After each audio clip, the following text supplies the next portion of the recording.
ሰላም በዚህ ቪዲዮ ሌክቸር ደግሞ የምናየው እንግዲህ ቻፕተር 7 ይሆናል ማለት ነው። ቻፕተር 7 just data processing and analysis ነው። በባለፈው ቻፕተር እንግዲህ data collection how we gonna just change collect data የሚለውን ነገር አይተናል። just በዚህ ቻፕተር ደግሞ how to process የሚለውን ነገር ማለት ነው። ወይም ዳታዎች እንዴት ፕሮሰስ እና አናላይዝ የምናደርጋቸው የሚለውን እናያለን ማለት ነው። ሶ እዚህ ዘንዳ በዋናነት ዳታ ፕሮሰሲንግ የምንለው የተለያዩ ኦፕሬሽኖችን እንሰራለን።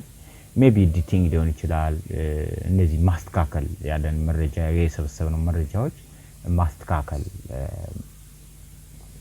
የሚለው ማለት ነው። ሶ የመጀመሪያው ኤዲቲንግ ነው። ሶ ኤዲቲንግ is the process of examining the collected raw data to detect errors and omissions and to correct them when possible ነው። እንግዲህ አስፈላጊ ከሆነ ዳታዎችን ምን ማድረግ ነው? ኤዲት ማድረግ፣ ኦሚት ማድረግ፣ እነዚህ ማድረግ ነው ማለት ነው። ኤዲት ማድረግ so editing is done to assure that the data are accurate, consistent and with other facts gathered and uniformly entered as complete as possible and have been well arranged to facilitate coding and tabulation ነው ማለት ዳታዎችን እንዴት አኪዩሬት ለማድረግ ማለት ነው። ወይም የተስተካከለ እንዲሆኑ፣ ኮንሲስተንት እንዲሆኑ፣ ዩኒፎርምሊ ኢንተር መሆናቸውን ቼክ ለማድረግ ነው ማለት ነው የምንጠቀም ማለት ነው። so with regard to points or stages at which editing should be done, one can talk of fields editing and central editing። የተለያየ አይነት ኤዲቲንግ አሉ፣ ወደፊት እናያቸዋለን። just የመጀመሪያው field editing ነው። field editing ምንለው ነው? so consists of review of forms by the investigator for completing which the interviewers or enumerators has written in abbreviated or in illegible form at the time of recording and respondents response። እዚህ ጋር ምንድነው ጥናት በመናደርግበት ጊዜ field editing ማለት ጥናት እያደረግን እያለ ወይም ሪከርድ እያደረግን ዳታዎችን እያለ ሚካሄድ የተለያየ እንትን አለ። አብሪቪዬሽን ተጠቅመን ልንጽፈው እንችላለን፣ ዳታውን ልንመዘግብ እንችላለን።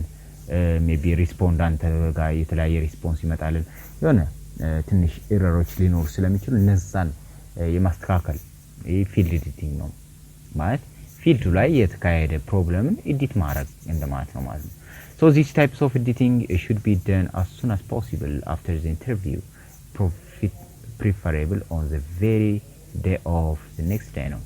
እነዚህ ፊልድ ኤዲቲንግ ብዙ ጊዜ ምንድነው ወዲያውኑ እነዛ በነጋታው ወይም እዛው ብናስተካክላቸው ተመራጭ ነው። ለምን? የመረሳት ፕሮባቢሊቲያቸው ከፍተኛ ስለሆነ ማለት ነው። ለምሳሌ አብሪቪዬት አድርገን ያዝነው ሊጠፋብን ይችላል፣ የሆነ ሰዓት ልንረሳው እንችላለን። የተለያየ ምላሾችን ቶሎ ልንረሳቸው ስለሚችል ወዲያውኑ እነዚህ ኤዲት ብናደርጋቸው more preferable ነው። so while doing field editing, the investigator must restrain himself and must not correct errors of omission by simply guessing what the information would have said if the question had been asked። ስለዚህ እንግዲህ ፊልድ ኤዲቲንግ ላይ ብዙ ጊዜ እነዚህ ኢንቨስቲጌተር ወይም ጥናት አጥኚዎች ገና በጠይቀው የሆነ ሰው ምን ሊለይ ይችላል ብሎ ገስ አድርጎ እነዛን ኢንፎርሜሽኖች መሙላት የለበትም ማለት ነው። ፎርቢድን ነው ማለት ነው። ሌላ ደግሞ ሴንትራል ኤዲቲንግ ነው።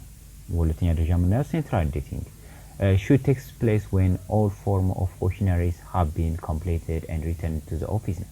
ይሄ ደግሞ ሴንትራል ኤዲቲንግ የምንለው ቢሮ ቁጭ ብለን just ኤዲት የምናደርገው ብዙ ጊዜ ማለት ሙሉ አጠቃላይ ኩዌሽነሪዎች በሚኖርበት ጊዜ እነዛን የማስተካከል ሂደቱ ሴንትራል ኤዲቲንግ እንለዋለን። so editors may correct the obvious errors such as the entry in the wrong place, entry record in months when it should be have been recorded in weeks and the like. እነዚህ at the time of respondent can be asked for clarification። ልክ እነዚህ አይነት ኤረሮች ማስተካከል ማለት ነው። right? so the editors must strike out the answer if the same is inappropriate and has no bias for determining the correct answer or the response no. so in such case an editing entry of no answer is called for. ሌላ ደግሞ ኮዲንግ ምን ላችሁ ደግሞ አሉ coding. Coding refers to the process of assigning number or other symbol to answers so that responses can be put into a limited number of categories or class ነው። ኮዲንግ የምንላቸው ብዙ ጊዜ ምንድነው ሪስፖንሶችን የተለያየ ምላሾችን በሲምቦል ወይም በናምበር መልኩ ልናስቀምጣቸው እንችላለን right እነዛ ደግሞ ምንድነው ሊሚትድ የሆነ ካታጎሪ ወይ ክላስ ሊኖራቸው ይችላል so this class must possess the characteristic of exhaustiveness there must be a class for every data items and also that of mutual exclusive which means the specific answer can be placed in one and only one cell in a given category cell ስለዚህ በካታጎሪ ማስቀመጥ አለብን ማለት ነው እያንዳንዱን ኮዲንግ ላይ ስናስቀምጥ በኮድ እያንዳንዱን ነገር በምንጽፍበት ጊዜ በምንይዝበት ጊዜ ዳታዎችን በምንመዘግብበት ጊዜ ምን መሆን አለበት በካታጎሪ ሴት መሆን አለበት right ካታጎሪ ሴት በካታጎሪያቸው ወይም በዳታ አይተማቸው ማስቀመጥ አለብን በጥንቃቄ ማለት ነው ሊመሰቃቀልብን ይችላል ማለት ነው so coding is necessary for efficient analysis and through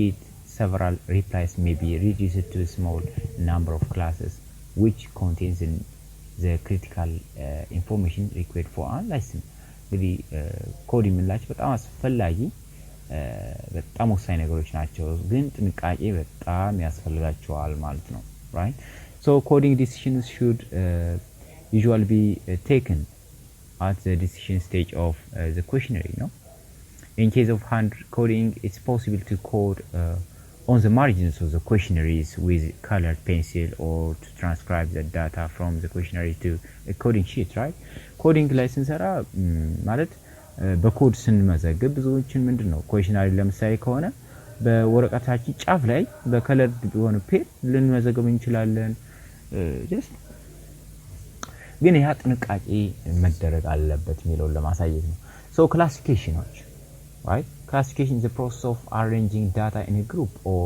class on the basis of common characteristics especially for the study with large volume of raw data በጣም ሰፊ ዳታ በሚሆንበት ጊዜ በተለይ classification በጣም ትልቅ consideration ያስፈልጋል ማለት ነው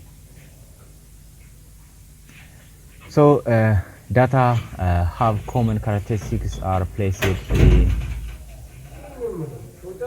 in one class and in this way the entire data gets divided into a number of groups or classes so data ምንላቸው common የሆነ እነዚህ ዳታዎች common የሆነ characteristics ሊኖራቸው ይገባል ማለት ነው እና ደግሞ በየክላሳቸው ልናስቀምጣቸው ይገባል right so classifications can be according to attributes based on descriptive information such as literacy maybe sex honesty income level prestige education level በእነዚህ ክላስ ምን ላይ በተለያየ አትሪቢዩት ልናስቀምጣቸው እንችላለን ማለት ነው so a researcher based on attributes can classify into two classes one class consisting of items possessing the given attribute and the other class consisting of items which do not possess a given attribute so እነዚህ በተለያየ አትሪቢዩት ክላሲፋይ ማድረግ እንዳለብን ነው የሚያሳየው tabulation ሌላ ደግሞ tabulation ማለት ምን ማለት ነው just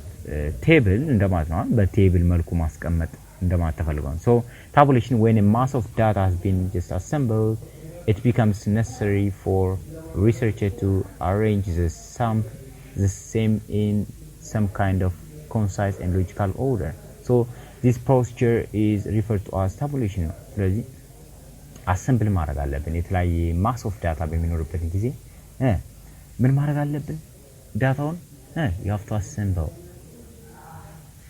arrange ማድረግ አለብን some kind of concise and logical order በሆነ order ማስቀመጥ አለብን ብዙ ጊዜ table ማለት ነው በቴብል መልኩ so those tabulation is a process of summarizing raw data and displaying the same in compact form for further analysis right so summarize ማድረግ ነው ዳታችን ማለት ነው so tabulation is essential because of the following reason tabulation ለምን ያስፈልጋል ስንል it conserves space and reduce explanatory and descriptive statement to a minimum ነው ወደ minimum ይቀንስልናል ማለት ነው more explanatory የሆኑ ስፔሶችን reduce ለማድረግ ነው በዋናነት it facilitates the process of comparison compare ለማድረግ በቴብል መልኩ አሁን ብዙ ጊዜ compare ለማድረግ በጣም አመቺ ነው እንደዛ አይነት ሲቹዌሽኖችን ለመፍጠር It facilitates the summarizations of items and the detections of errors and omissions. እነዚህን ለመቆጣጠር ይጠቅመናል። It provides a basic for various statistical computation.